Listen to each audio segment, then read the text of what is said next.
नमस्ते बच्चों, आप सभी का स्वागत है एक बार फिर से मेरे YouTube चैनल पर। Myself Janardan Dhyani and today we shall start our 5th chapter of class 10th mathematics. The name of the chapter is arithmetic progression. So what is arithmetic progression? Let us discuss. Now what are we going to learn in this chapter? Today this is our first part of this video series of this chapter. We shall learn what is sequence. What is the sequence? What do you mean by the word sequence? That we are going to understand. Second thing is what is a progression? Sequence and progression. What is arithmetic progression? And identification of arithmetic progression. How to identify whether the given progression is an arithmetic progression or not. And what is the nth term of arithmetic progression? These are the things that we are going to learn in this part. So let us start. First of all, let us discuss what is a sequence.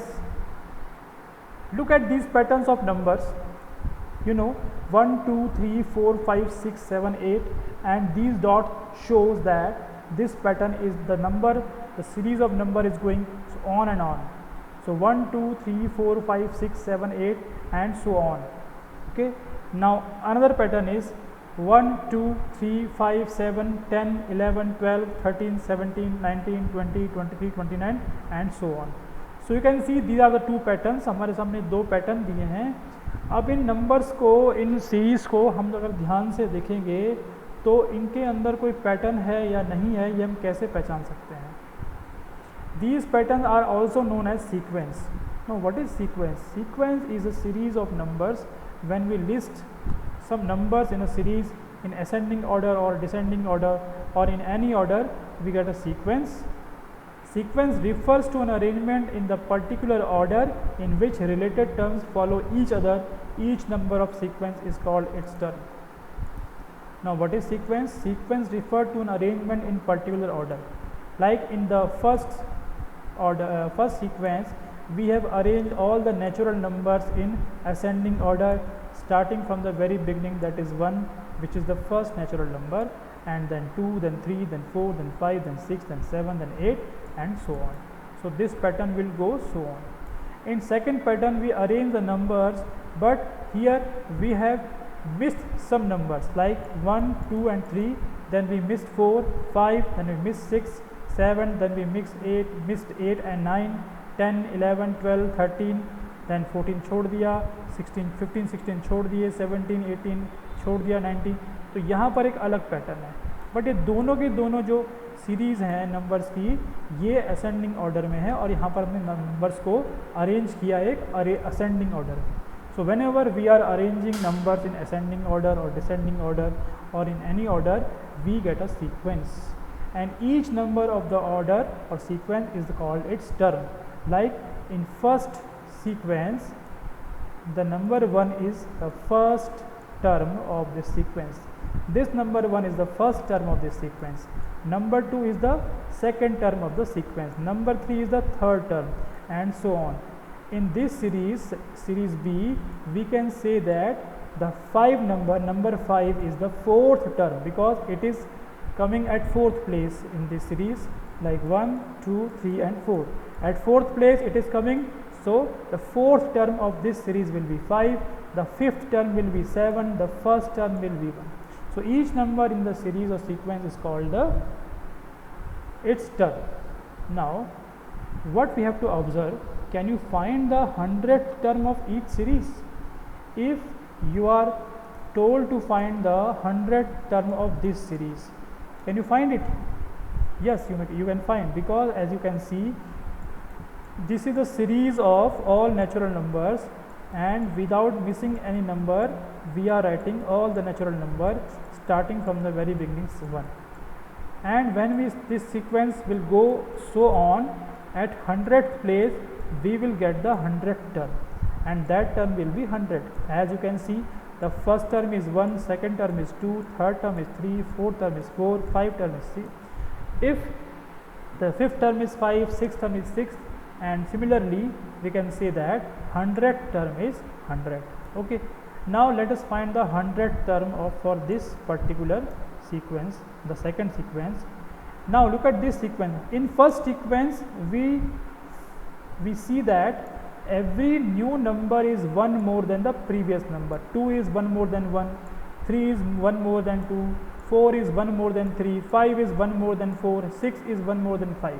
So there is a particular rule that is followed by this very sequence. It means the first sequence ये एक rule को follow कर रही है. वो rule क्या है कि हर एक नया टर्म पिछले टर्म से एक ज़्यादा है. 3 2 से एक ज़्यादा है, 4 3 से एक ज़्यादा है, 5 4 से एक ज़्यादा है. लेकिन जो सेकंड सीक्वेंस है क्या उसमें ऐसा कोई पर्टिकुलर रूल है?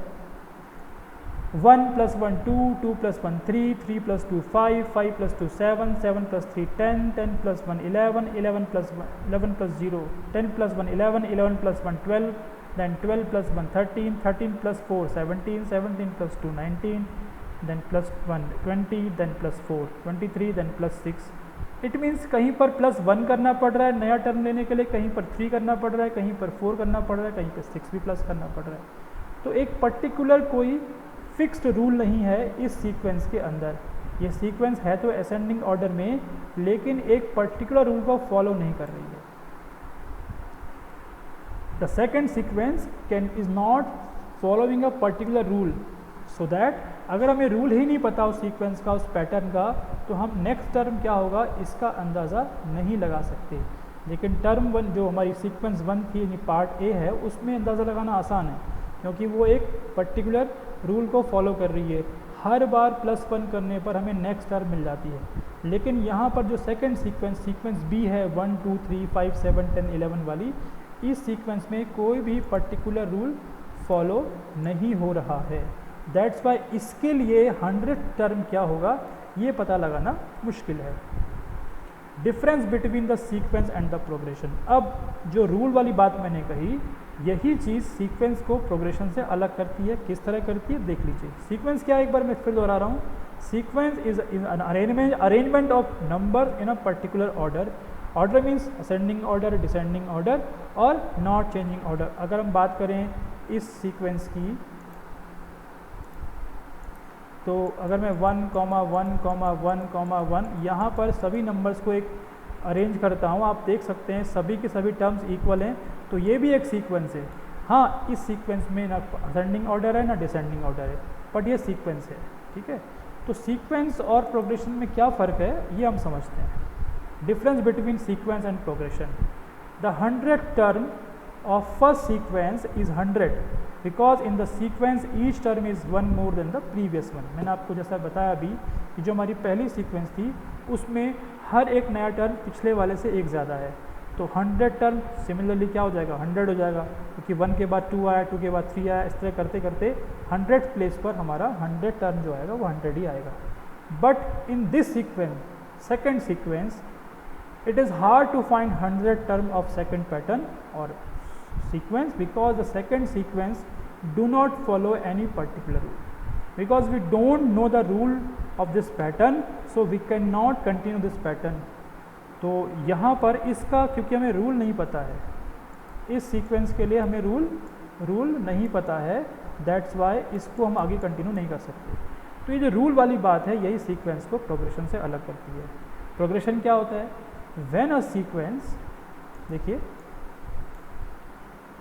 when a sequence follows a particular rule, it is called a progression.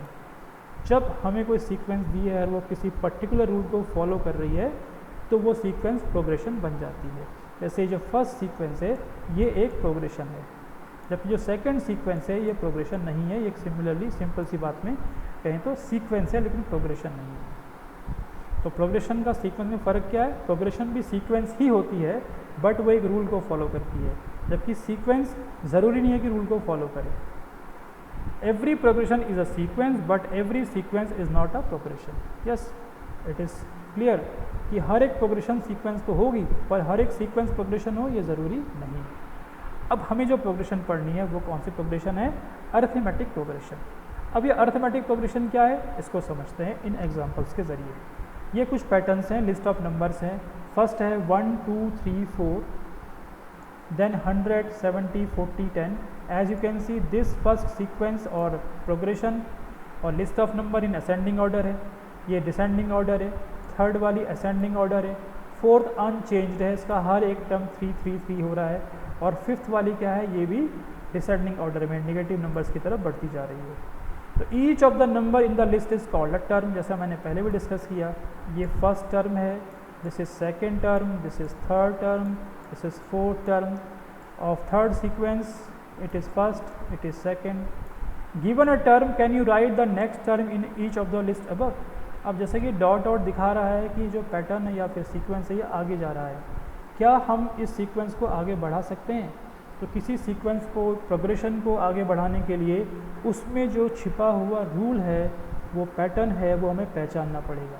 अब वन बाय वन को डिस्कस करते हैं। जैसे कि पहला वाला जो पैटर्न है वो क्या है, वो है 1 2 3 और 4। ये सही वही पैटर्न जिसके बाद अब तक हमने की है, नेचुरल नंबर का पैटर्न है। तो in this pattern what is the rule? The rule is in each term is one more than the term preceding it. 3 is 1 more than 2, 2 is 1 more than 1, 4 is 1 more than 3. Then the next term will be the number that is 1 more than 5 and then that number is 5. इसी तरह से 5 के बाद क्या आ जाएगा? 6, क्योंकि यहाँ पर जो रूल है वो क्या है कि हर एक नंबर अपने पिछले नंबर से एक ज़्यादा है। तो 6 का ही कौन आएगा? 7, क्योंकि 7 6 से 1 ज़्यादा है। फिर क्या आएगा? 8, क्योंकि 8 1 7 से 1 ज़्यादा। Now if we talk about the second sequence, what is second sequence? That is 100, 70, 40 and 10. So each term is 30 less than the term preceding it. अब जो नया टर्म मिल रहा है वो कैसे मिल रहा है? 30 माइनस करने पर मिल रहा है। हम जब 100 में से 30 माइनस करेंगे तो हमें 70 मिलेगा, जो कि सेकेंड टर्म है। फिर 70 में 30 माइनस करेंगे तो 40 मिलेगा, जो कि थर्ड टर्म है। और 40 में 30 माइनस करेंगे तो 10 मिलेगा, जो कि फिफ्थ टर्म है। इसको अगर आगे बढ़ाएंगे तो जब 10 में से 30 माइनस करेंगे तो आएगा -20, that will be our next term. Similarly -50 and so on, ये ऐसे बढ़ता रहेगा। तो इस तरह से हम देख सकते हैं कि हर एक इनमें से हर एक पैटर्न किसी न किसी रूल को फॉलो कर रहा है।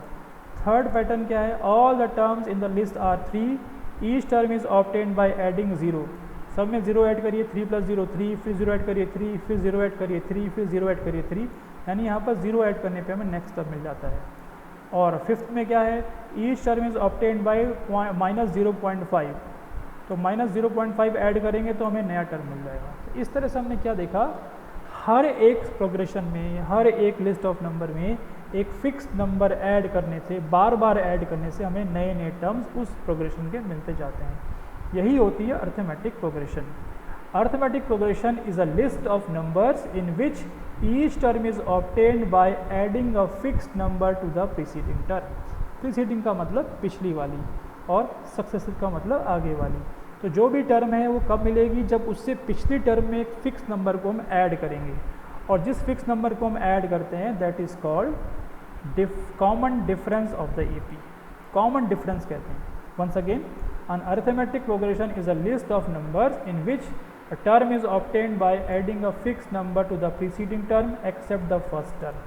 फर्स्ट टर्म तो हमें अंडरस्टूड दी होगी, ठीक है, लेकिन उसके बाद जो नेक्स्ट टर्म आएगी वो फर्स्ट टर्म में एक फिक्स नंबर को ऐड करने से आएगी सेकंड टर्म। फिर उस सेकंड टर्म में हम एक नंबर और ऐड करेंगे, वही कौन सा नंबर जो हमारा अपने फर्स्ट टर्म में ऐड किया था, और उसी फिक्स नंबर को बार बार ऐड करते रहेंगे तो हमें क्या मिल जाएगी? एक अर्थमेटिक प्रोग्रेशन मिल जाएगी। फॉर एग्जांपल एक अर्थमेटिक प्रोग्रेशन ये है 1 3 5 7। अब आप देखिए इनमें जो टर्म्स के बीच का डिफरेंस है वो कितना है? इस 3 और 1 के बीच में डिफरेंस कितना है? 2 का डिफरेंस है। इस 5 और 3 के बीच में डिफरेंस कितना है? यहाँ भी 2 का डिफरेंस है। 7 और 5 के बीच में डिफरेंस कितना है? यहाँ भी 2 का डिफरेंस है। तो अगर हमें 1 पता हो और कॉमन डिफरेंस पता हो तो हम नया जो टर्म पता कर लेंगे वो कितना होगा? That is first term plus common difference 3। अब ये सेकंड टर्म आ गया 3। इसका जो नेक्स्ट टर्म वो क्या होगा? By adding the common difference. What is common difference? 2, and we will get the next term 5। Then we will take this 5, that is third term. इसमें भी क्या करेंगे? कॉमन डिफरेंस ऐड करेंगे तो 7। इस तरह से क्या होगा? हर बार कॉमन डिफरेंस ऐड करने से हमें अगले टर्म मिलते जाएंगे। तो 7 के बाद नया टर्म क्या आएगा? वो भी क्या होगा? 7 + 2, क्योंकि यहाँ पर हर बार कॉमन डिफरेंस कितना है? 2 है। Now this common difference can be positive और नेगेटिव और 0। ये 0 भी हो सकता है, पॉजिटिव भी हो सकता है, नेगेटिव हो सकता है। अगर कॉमन डिफरेंस पॉजिटिव है तो सीक्वेंस या प्रोग्रेशन हमारा असेंडिंग ऑर्डर में जाएगा, जैसे बढ़ता जाएगा, जैसे 1 3 5 7। यहाँ पर हम हर बार +2 ऐड कर रहे हैं। और अगर नेगेटिव होगा तो ये घटता जाएगा, यानी कि 7 से शुरू करेंगे तो 5, उसके बाद 3, उसके बाद 1, उसके बाद -1, उसके बाद -3, इस तरह से ये नेगेटिव डायरेक्शन में जाएगा जब नेगेटिव होगा ये, क्योंकि यहाँ पर हमने क्या प्लस किया, यहाँ पर हम -2 प्लस किया। 7 में -2 को ऐड किया तो हमें सेकंड टर्म मिला +5। सिमिलरली 5 में -2 को ऐड किया तो क्या मिला हमें नेक्स्ट टर्म 3। इस तरह से हमें ये टर्म मिलते जा रही हैं। Remember that it can be positive, negative और ज़ीरो। ज़ीरो कब होगा, जब सारी टर्म सेम टू सेम होंगी, 1, 1, 1, 1। तो इन सब में क्या हुआ, ज़ीरो ऐड हुआ है, इसलिए वो ज़ीरो भी हो सकता है कॉमन डिफरेंस। तो किसी भी AP को पहचानना हो तो हमें क्या देखना होता है, उसका कॉमन डिफरेंस, उसके टर्म्स के बीच डिफरेंस क्या वो कॉमन है। कॉमन है मतलब सेम है। The difference between first and second is should be equal to difference between second and third, and it should be equal to difference between third and fourth. It means difference between any 2 consecutive terms of an AP should be equal. अगर ये equal है तो ही वो AP है, नहीं तो वो AP नहीं है। फॉर एग्जाम्पल 1, 2, 3, 4, फर्स्ट टर्म 1 है, कॉमन डिफरेंस 1 है, क्योंकि 1 में 1 प्लस किया 2 मिला, 2 में 1 प्लस किया 3 मिला, 3 में 1 प्लस किया 4 मिला। तो जिस नंबर को हम हर बार प्लस कर रहे हैं वही है हमारा कॉमन डिफरेंस। ठीक है, यहाँ देखिए -3 में +1 किया तो -2 मिला, -2 में +1 किया तो -1 मिला, -1 में +1 किया तो 0 मिला, 0 में +1 करेंगे तो 1 मिल जाएगा। तो यहाँ पर कॉमन डिफरेंस क्या है, 1 है। तो एक कॉमन डिफरेंस ही पहचान होती है अर्थमेटिक प्रोग्रेशन की। जनरल फॉर्म क्या है अर्थमेटिक प्रोग्रेशन को समझिए। हमने क्वाड्रेटिक पॉलिनोमियल पढ़े थे, इक्वेशंस पढ़ी हैं, लीनियर इक्वेशंस पढ़ी हैं, हमने हर बार एक उसका स्टैंडर्ड फॉर्म में जनरल फॉर्म पढ़ा है। तो एक AP का जनरल फॉर्म कैसा होता है उसको समझिए। Let us denote the first term of an AP by A1। उसका फर्स्ट टर्म है A1, A means AP, 1 means first term, second term by A2, A means AP, 2 means second, and nth term by an, and the common difference is by d. Then AP becomes A1, A2, A3। अगर first term A1 है तो हम पहले A1 को लिखेंगे, फिर A2 को लिखेंगे, फिर A3 को लिखेंगे। इस तरह से हमारी सीरीज तैयार हो जाएगी। तो कॉमन डिफरेंस का मतलब क्या हुआ, कॉमन डिफरेंस का मतलब हुआ difference between 2 consecutive terms. Consecutive का अर्थ होता है एक के बाद एक आने वाली टर्म्स। तो पहले कौन सी आई, A1, और दूसरी कौन सी, A2। तो A2 और A1 के बीच का जो डिफरेंस है that is A2 minus A1। ये जो A2 माइनस A1 है D के इक्वल आना चाहिए। खाली यही नहीं, A3 माइनस A2 भी D के इक्वल आना चाहिए। सिमिलरली A4 माइनस A3, ऐसे करते करते AN लास्ट टर्म और जो सेकंड लास्ट टर्म है, what is second last term, if last term is AN then second last term will be AN minus 1। वो भी कितना होना चाहिए, D होना चाहिए। तो D यानी कॉमन डिफरेंस सेम रहना चाहिए। Therefore if first term is A and common difference is D, the second term will B A plus D। हमने कहा भी है AP कब मिलती है, AP तब मिलती है जब हम फर्स्ट टर्म में एक कॉमन डिफरेंस D को ऐड करते हैं, सेकंड टर्म मिलेगा। फिर उस सेकंड टर्म में वही कॉमन डिफरेंस D ऐड करेंगे, थर्ड टर्म मिलेगा। फिर उसी थर्ड टर्म में हम कॉमन डिफरेंस D ऐड करेंगे तो हमें फोर्थ टर्म मिल जाएगा। तो सेकंड टर्म हो जाएगा A plus D।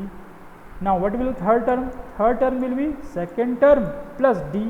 Now what is second term, second term is A plus D। यहाँ आ जाएगी value A plus D, and this D will come here and it will become A plus 2D. So third term है A plus 2D, first term है A plus D।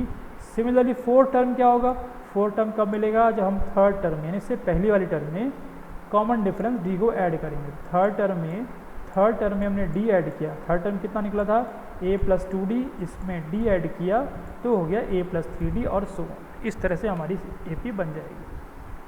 तो जो general form AP की वो ये है, first term is denoted by A, second term is denoted by A plus D। It means first term plus common difference, then A plus 2D यानी first term and double of difference and A plus 3D। इस तरह से हम दिखा सकते हैं। तो A plus D, A plus 2D and A plus 3D। ठीक है, अब आते हैं फाइनाइट AP और इनफाइनाइट AP पर। What is finite AP and what is infinite AP। Finite AP वो AP होती है जिसमें नंबर ऑफ टर्म्स फाइनाइट है, यानी फिक्स्ड हैं। इसका मतलब कहीं ना कहीं जाकर AP समाप्त हो रही है। If the number of terms in AP is finite then the AP is called finite AP। Like 10, 20, 30, 40, 50, 60। After 60 there is no term and there is no dot dot sign, full stop, there is a full stop. This full stop means the AP ends at number 60। 60 पे आपकी AP खत्म हो जाती है। तो every finite AP has a last term. उसका last term होगा. अगर लास्ट टर्म है that means that is a finite AP. In this AP given in the example 60 is the last term. That is the identification of finite AP. बहुत simple है समझना. अगर हमको AP के आखिर में इस तरह के साइन नहीं दिए हैं, सपोज कोई AP है, इनफाइनाइट AP लेते हैं हम लोग, ये डॉट डॉट डॉट ये दिखाता है कि AP आगे बढ़ रही है. अगर ये नहीं है तो फाइनाइट है. और ये अगर dot dot dot so on कहते हैं इसको, 10, 20, 30, 40, 50, 60, 70, 80 and so on. So on means the AP is not ending, और उसका एंड टर्म भी नहीं पता है, लास्ट टर्म भी नहीं पता है, तो वो इनफाइनाइट AP है. Because the number of terms are infinite. If number of terms are finite then finite AP. If the number of terms are infinite then infinite AP. Simple. Next. Now let us come to the question of exercise 5.1. this exercise is only about the identification of AP. आपको AP पहचाननी आती कि नहीं आती है और AP बनानी आती कि नहीं आती. तो first of all, first question is a kind of situational question in which we have given a situation, and after understanding the situation we have to make an AP or a sequence of numbers, and we have to decide that whether this list of number is an AP or not. So let us read the question. In which of the following situation does the list of number involved make an arithmetic progression, and why? Now the first situation is this: the taxi fare after each kilometer when the fare is rupees 15 or the first kilometer rupees 8 for each additional kilometer. Now we have to make a list of number, whereas it is given that taxi fare after each kilometer when the fare is rupees 15 for the first kilometre. हमें taxi fare की एक number of list बनानी है, list of number बनाना है, जबकि क्या दिया हुआ है कि फर्स्ट किलोमीटर का जो फेयर है वो 15 रुपीज़ है. It means let TN be the taxi fare for N kilometres. माना N किलोमीटर गया तो टैक्सी का जो फेयर है वो TN है. अब अगर वो 1 किलोमीटर गया, जैसा कि क्वेश्चन कह रहा है कि fair is rupees 15 for the first kilometre, तो अगर वो 1 किलोमीटर गया तो जो T1 है, T1 माने फेयर, दैट विल बी 15. और AP में हमारा फर्स्ट टर्म को कैसे डिनोट करते हैं? A से डिनोट करते हैं, जैसा आपको मैंने पहले बताया था. जो AP का जनरल फॉर्म है वो क्या है? A, A plus D, A plus 2D and A plus 3D. इस तरह से आगे बढ़ते हैं. तो फर्स्ट टर्म क्या हो जाएगा? A, या इसको T1 कह लीजिए, 15 होगा. यानी जो व्यक्ति टैक्सी में बैठेगा वो कम से कम 15 रुपये किराया तो देगा ही देगा, चाहे वो 1 किलोमीटर जाए, 1 किलोमीटर से कम जाए. लेकिन जब वो 1 किलोमीटर से ऊपर जाता है, सपोज वो 2 किलोमीटर जाता है, तो उसका फेयर कितना हो जाता है? तो फेयर का क्वेश्चन कह रहा है rupees 8 for each additional kilometre. For every kilometre that is the taxi is going, the taxi charges rupees 8. माने अगर 2 किलोमीटर गया तो दूसरे किलोमीटर के ऊपर वो 8 रुपये एक्स्ट्रा लेगा. इट मीन्स वो क्या लेगा? 15 प्लस 8 लेगा. 15 तो लिया फर्स्ट किलोमीटर का फेयर और 8 रुपीज़ हो गया सेकंड किलोमीटर का फेयर. टोटल 2 किलोमीटर का फेयर कितना बना? 23 रुपीज़. ना फर्दर अगर वो 1 किलोमीटर और गया तो 3 किलोमीटर जाने पर क्या होगा? 1 किलोमीटर और ऐड हो गया. अभी तक चला था 2 किलोमीटर, अब 1 किलोमीटर और ऐड हो गया. 2 किलोमीटर का फेयर कितना निकला था? 23. और जो एक्स्ट्रा किलोमीटर आया उसका फेयर कितना है? 8, क्योंकि वो कह ही रहा है कि रुपीज़ 8 फॉर एडिशनल किलोमीटर. तो 23 प्लस 8 दैट इज़ 31. इस तरह से ये सीरीज़ हमारी बन जाएगी. 15 यानी पहले का किराया, 23 यानी 2 किलोमीटर का किराया, 31 यानी कि 3 किलोमीटर का किराया. Rupees 15, rupees 23 and rupees 31. Now this is the list of numbers. Now we have to decide that whether this sequence is an arithmetic progression or not. Now मैंने आपको पहले क्या बताया था, अगर प्रोग्रेशन होगा तो कोई रूल फॉलो करेगा, और अर्थमेटिक प्रोग्रेशन के केस में क्या रूल होता है? common difference should be seen between two consecutive terms, any two consecutive terms. We shall find the difference between 15 and 23, then 23 and 31. Difference between second term and first term. Second term is 23 and first term is 15. So 23 minus 15 is 8. Simple, बड़ा आसान है समझना. Second term 23 और first term है 15. तो 23 minus 15 is equal to 8. So difference between second and first is 8. Similarly the difference between third and second is also 8. है ना. अगर हम एक और आगे निकालें तो आगे वाली टर्म आएगी 39, क्योंकि 8 किलोमीटर 8 रुपीज़ ऐड हो जाएंगे. इनके बीच में डिफरेंस कितना होगा? 8 ही होगा. तो इस तरह से हमने क्या देखा कि कॉमन डिफरेंस सबके लिए क्या है, 8 है। कॉमन डिफरेंस सभी में सेम टू सेम आ रहा है। अगर कॉमन डिफरेंस एक ही है हर एक कॉन्जिक्यूटिव टर्म्स के लिए, तो फिर इसका मतलब ये है जो गिवन सीक्वेंस ऑफ नंबर है that is an AP। So the situation forms an AP। इस सिचुएशन में जो भी नंबर हमें मिलेंगे, जो भी फेयर मिलेंगे, वो क्या फॉर्म करेंगे, एक AP को फॉर्म करेंगे। So that is the answer for this question. इसमें किया कि हमने इस क्वेश्चन की जो सिचुएशन थी पहले उसको सीक्वेंस में क्रिएट किया, हमको ये सीक्वेंस मिली। इस सीक्वेंस में हमने कॉमन डिफरेंस निकाले। अगर कॉमन डिफरेंस सभी जगह एक जैसे आ रहे हैं तो इस केस में ये AP होगी, अगर नहीं आ रहे हैं तो AP नहीं होगी। Now let us discuss another question, exercise 5.1, first question and second part. The amount of air present in a cylinder when a vacuum pump removes 1/4 of the air remaining in the cylinder at a time. Now we have to make a list of number that will show the amount of air present in a cylinder. किसी cylinder में कितनी हवा है उसको दिखाने वाले number की हमें एक सीक्वेंस बनानी है। कंडीशन क्या है, कंडीशन ये है कि जब उस सिलेंडर को पूरा भरा गया है और when a vacuum pump removes 1/4 of air remaining in the cylinder at a time. वो कोई सिलेंडर है उसको अपने पूरी तरह से भरा हुआ है, इसका मतलब पूरा का पूरा सिलेंडर भरा है। अब उसमें से हम एक बार वैक्यूम पंप से एयर को पंप करते हैं, बाहर लेते हैं, तो एक बार में पंप कितनी हवा बाहर ले लेता है, वो पूरी उस सिलेंडर के अंदर जितनी हवा थी उसका 1/4 बाहर ले लेता है। तो फर्स्ट टाइम में पूरी हवा का 1/4 बाहर ले लेगा। सेकेंड टाइम में जो बची हुई हवा है उसके अंदर, जो सिलेंडर के अंदर अब बच गई है, उसका 1/4 लेगा और हवा कम हो जाएगी। थर्ड टाइम में क्या करेगा, फिर बची हुई का जो और थोड़ा कम है उसका भी 1/4 लेगा। इस तरह से हमें नए उसके वॉल्यूम पता लगते जाएंगे कि उस सिलेंडर में कितना वॉल्यूम बचा हुआ है। Suppose amount of air initially present in a cylinder is V, उसके जो वॉल्यूम है वो V है, वो उसकी यूनिट आप ले सकते हैं अपने हिसाब से।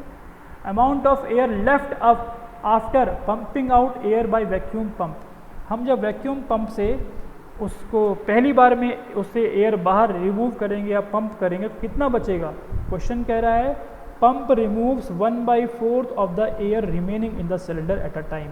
एक बार पंप से खींचने पर उस सिलेंडर का जो उस सिलेंडर में जो हवा है, बची हुई हवा है, उसका 1/4, अभी तो पूरा पूरा सिलेंडर भरा हुआ है, कितनी हवा बाहर निकालेगा, उस पूरी कैपेसिटी का 1/4 हवा बाहर निकाल देगा। तो कितना हो जाएगा, फिर उसमें बचेगा कितना, उसमें V था और V का 1/4 बाहर आ गया, ठीक है। तो बचा कितना, बचा ये 4V minus V/4 that is 3V/4, इतना बच गया। पहले इतना था, ये फर्स्ट और ये सेकंड टर्म, अब इतना बच गया। देखिए हमारी AP बनती जा रही है, ये पहला ये दूसरा, 2 टर्म हमें मिल गए। शुरू में हवा इतनी थी, जब पंप से हवा निकाली गई तो हवा होने के बाद इतनी बच गई। अब जब हवा निकलेगी तो इसमें से निकलेगी, सेकंड टर्म में से निकलेगी। Amount of air left when vacuum pump again pump out air, जब दोबारा पंप निकालेंगे तो क्या होगा, इस 3V/4 में से क्या माइनस होगा, इस 3V/4 का 1/4। क्यों, क्वेश्चन खुद ही कह रहा है 1/4 एयर ऑफ रिमेनिंग, यानी 1/4 1/4 पार्ट बचेगा हवा उसके अंदर। तो 3/4 का 1/4, इतनी हवा निकल जाएगी किसमें से, जो बची हुई थी। बची कितनी थी, बची थी 3/4V। इसको सिंप्लीफाई करेंगे तो आंसर आएगा 9/16V। ये हमारी नेक्स्ट टर्म हो जाएगी 9/16V। बस 3 टर्म काफ़ी हैं डिसाइड करने के लिए AP है कि नहीं है। तो पहली टर्म क्या आई, V, जब सिलेंडर पूरा भरा था। सेकंड टर्म क्या आई, 3/4V, जब सिलेंडर से 1/4 हवा निकाल ली गई। और थर्ड टर्म क्या आई, 9/16V, जब इस वाले में से 3/4V में से इसका 1/4 को भी निकाल लिया गया। अब निकालना है कॉमन डिफरेंस, वही बात तो पहले हुई, हमने पहले लिस्ट ऑफ नंबर्स निकाली, लिस्ट ऑफ वॉल्यूम्स निकाल दिए। अब कॉमन डिफरेंस को चेक करते हैं कि क्या कॉमन डिफरेंस सब जगह सेम है। तो second minus third will be 3/4V minus V। Second में से हमने फर्स्ट को माइनस किया तो ये आया -V/4। Then we will define the difference between third and the second. So third is 9/16V minus 3/4V, that is equal to 9V minus 12V/16। ये fraction आपको सॉल्व करने आते होंगे, ऐसा मैं मानता हूँ। नहीं आते हो समझ लीजिए। 16 और 4 का एलसीएम लिया क्योंकि डिनोमिनेटर सेम होना ज़रूरी है दो फ्रैक्शंस को ऐड और सब्ट्रैक्ट करने के लिए। तो 16 एलसीएम लेंगे, 16 1 जा 16, 1 9 जा 9। Now will divide the 16 by this denominator 4, we will get 4 as our quotient और answer. Will multiply that quotient in 3, so 4 3 are 12. Now the difference is minus 3 upon 16. Here the difference is minus b upon 4. Here the difference is minus 3b upon 16. As you can see, difference is not same. ऊपर difference कुछ और है, नीचे difference कुछ और है, यानी पहले और दूसरे टर्म के बीच का डिफरेंस कुछ और है और दूसरे और तीसरे के बीच का डिफरेंस कुछ और है। तो डिफरेंस अगर चेंज हो गया तो ये एपी नहीं होगी, क्योंकि एपी होने की शर्त ये होती है कि डिफरेंस सेम रहना चाहिए। Okay, so the difference between consecutive term is not equal, so the situation will not find an form an AP, AP नहीं बनेगी। Now another question of this same exercise, write first 4 terms of AP when the first term A and the common difference D are given as follows. Now हमें A दिया है, it means first term दिया है, and common difference दिया है D दिया है। मैंने आपको जब जनरल फॉर्म समझाया था अभी पहले तो बताया था अगर A फर्स्ट टर्म है तो सेकंड टर्म क्या होगा, जो A में D को ऐड करने से मिल जाता है, A plus D। Third term क्या होगा, सेकंड टर्म में फिर से D ऐड कर लीजिए। फोर्थ टर्म क्या होगा, थर्ड टर्म में अब D को ऐड कर लीजिए।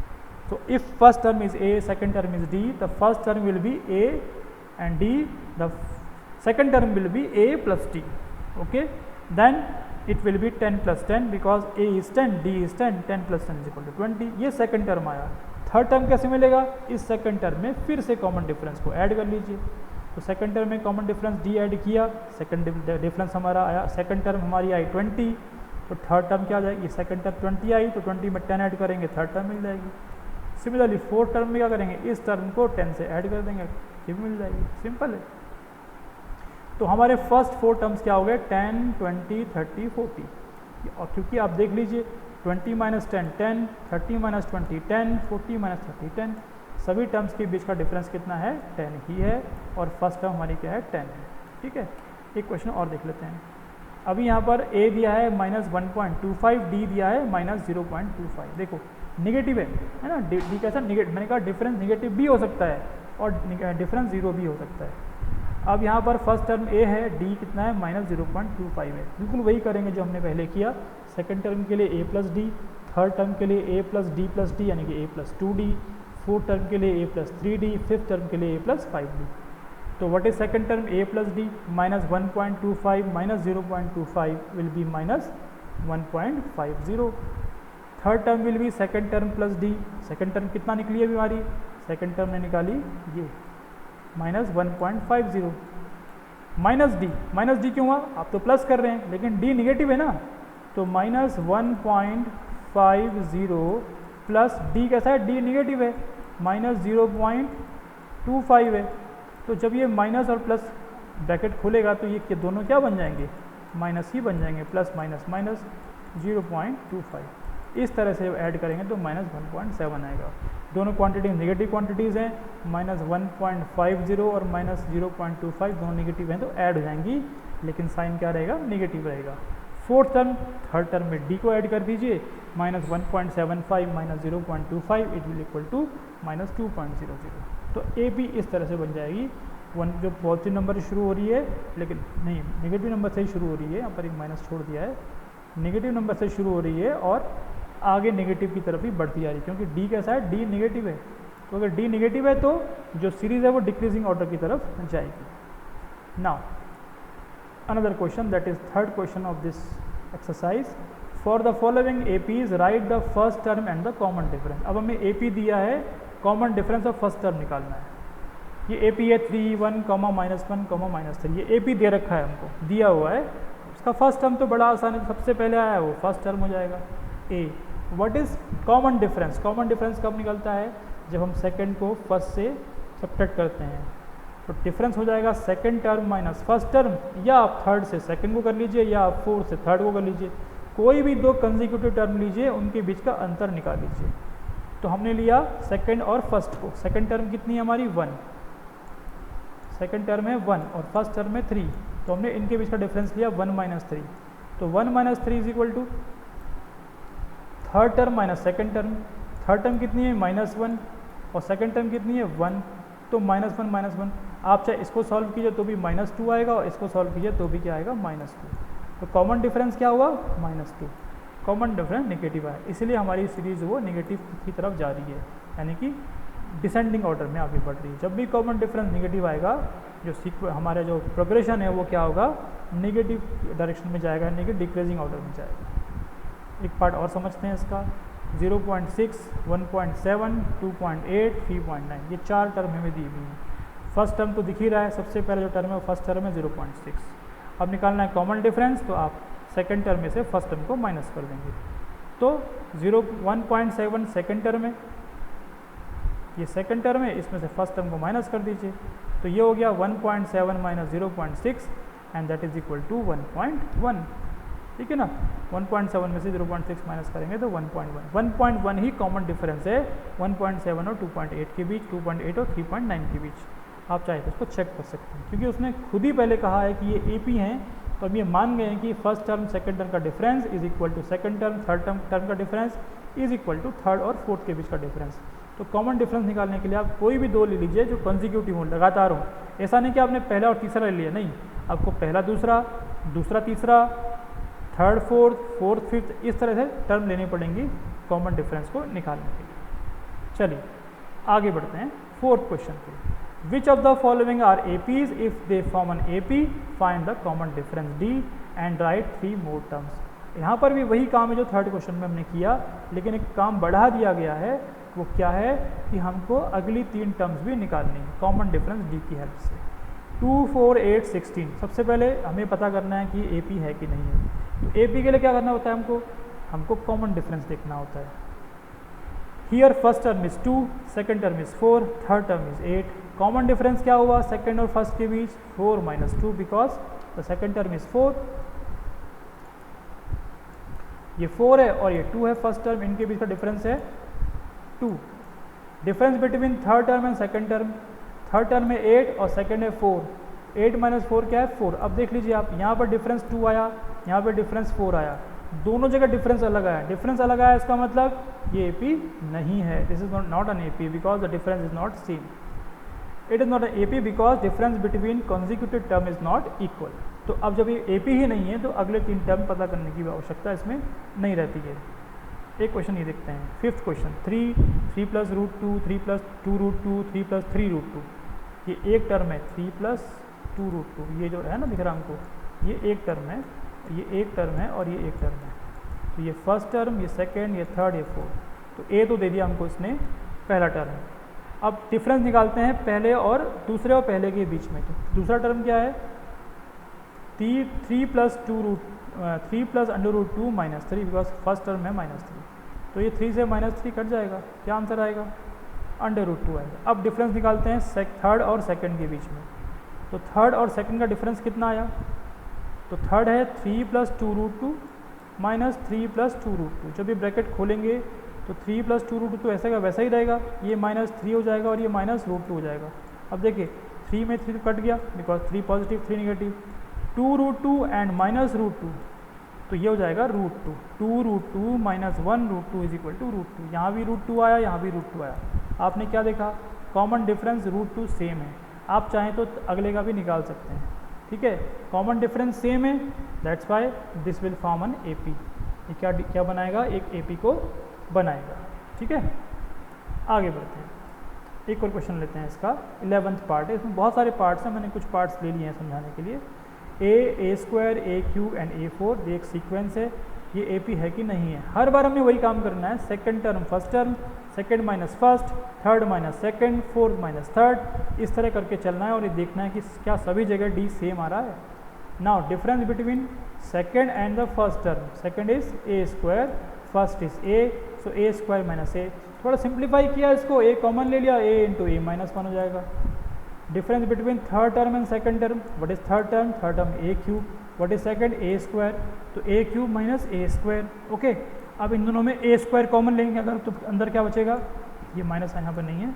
अगर A स्क्वायर कॉमन लिया तो यहाँ बच जाएगा A की पावर 3 थी, 2 पावर बाहर आ गई तो अंदर 1 पावर रह गई, और यहाँ तो कुछ बचेगा नहीं, केवल 1 बचेगा, तो A माइनस 1। अब देखिए यहाँ पर D है A इंटू A माइनस 1, यहाँ पर D है A स्क्वायर A माइनस 1। क्या दोनों जगह D सेम है, नहीं, क्योंकि यहाँ पर a की पावर 1 है और यहाँ पर बाहर a की पावर 2 है, तो डिफरेंस सेम नहीं है. Since the difference between the two consecutive term is not same, so therefore the given sequence is not an AP. बस. तो common difference is the key to decide the sequence that whether the sequence is an AP or not. अगर common difference सभी consecutive terms के लिए same आ रहा है तो AP होगी, नहीं आ रहा है तो AP नहीं होगी. AP क्या होती है? AP is a kind of sequence that follows a particular rule and it has an common difference between any two consecutive terms and that common difference can be positive, negative और zero. तो ये first exercise थी, ये थी introduction of arithmetic progression की बिल्कुल basics आपको समझाने की मैंने कोशिश की है. मुझे उम्मीद है आपको समझ में आया होगा और आप इस वीडियो को देखने के बाद एक्सरसाइज 5.1 को करिए सॉल्व. इसके नेक्स्ट पार्ट में हम डिस्कस करेंगे nth term of an AP. हमें एक AP के शुरू के 10 टर्म दिए हैं और बताना है कि इसकी 500वां टर्म क्या होगा, इसका 600वां टर्म क्या होगा, इसका 100th टर्म क्या होगा. तो हम कैसे निकालेंगे वो नेक्स्ट पार्ट में हम लोग समझेंगे. Thank you for watching my videos. Do subscribe my channel and give your suggestions and comments on comment section. Thank you.